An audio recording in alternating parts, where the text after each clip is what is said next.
Aftur erum við að reikna með innsetningu og nú skoðum við veldisvísinn hérna, hann er x í öðru og þegar við diffrum x í öðru þá fáum við 2x.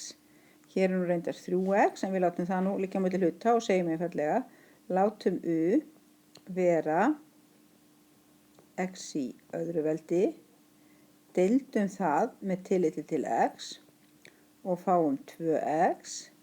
Margföldum í kross og fáum du á móti 2x sama sem dx.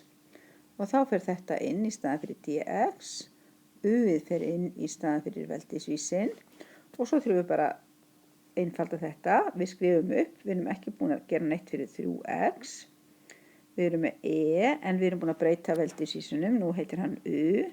Við erum með dx sem við erum búin að breyta í du á móti 2x.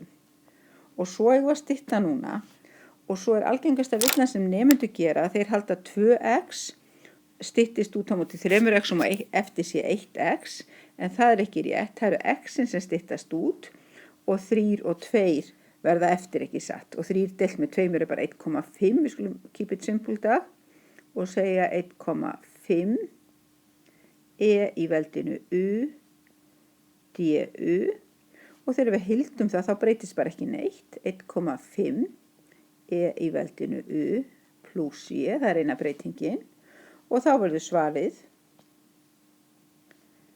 heildið af þessu þarna verður, ég ætlum ekki að skrifa það upp aftur, þannig að svar verður einfaldlega 1,5 í veldinu x í öðru pluss c.